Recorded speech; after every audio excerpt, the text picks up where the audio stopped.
What's up, youth groupies? It's Michael, and I'm coming to you because...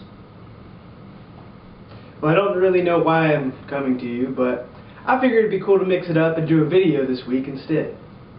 So, I figure, what's a good thing to talk about in videos? Well,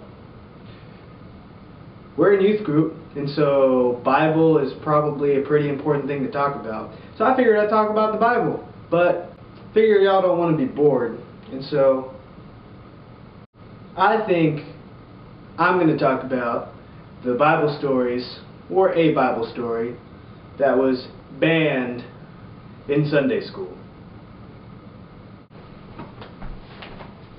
So I'm pretty sure all you guys know about David, the guy who killed Goliath with the sling, and he went on to become king. He got anointed with oil, and Jesus was born of his lineage.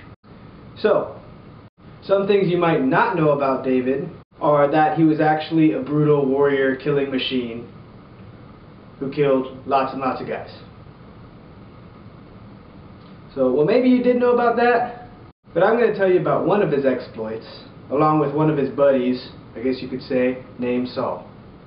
So, if you open your Bibles to 1 Samuel 24, you'll find that Saul's furious at David because all the chicks like David better.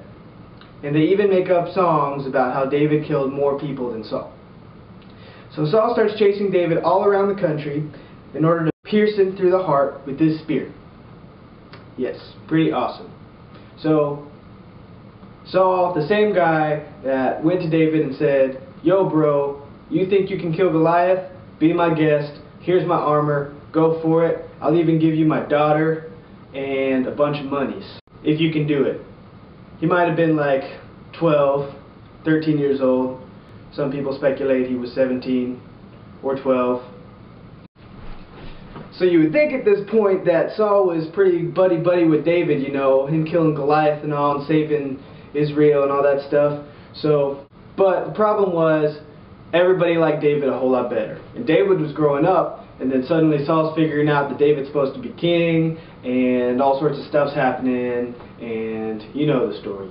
Maybe you don't know the story, which is why I'm telling you this right now. But, so Saul's mad at David because everybody likes him better, and he's going to take his job. So, all that walking around, finding him, he's trying to find him to kill him with his spear, you know?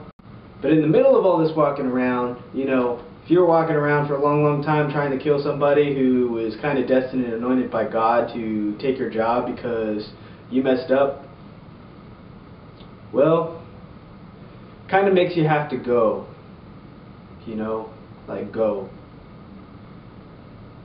So anyways, so Saul runs around, he finds a cave. Oh, this is a perfect place for me to go number 2, you know, take a dump, drop a log, push out the croutons, whatever the kids are calling it these days, you know.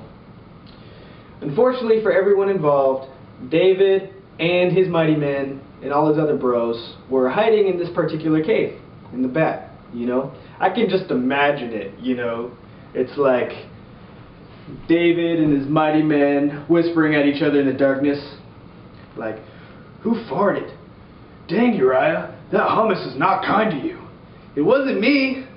Eliezer. Ugh, it's getting worse. Will you shut up? It's Saul." "Ha, blaming it on Saul again. We've heard that one before."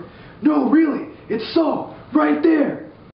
And then they'd see the king of Israel doing his business, just chilling out, doing his stuff, and they'd all be like, "Oh my gosh." They're all staring at him, he's got his pants down, red-faced, they're all like, a little embarrassed, you know. This is not exactly the kind of story you'd hear in Sunday school. So I hope you've enjoyed this time. It's Bible time with Michael. Lots of fun. And there will be a new story next week, assuming, of course, this week was not a complete failure.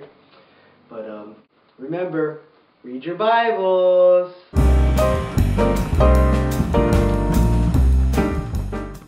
This has been Bible Times with Michael. All images were taken from Google Images or Jennifer's Facebook. We hope you enjoyed your time, kids. Come back next week.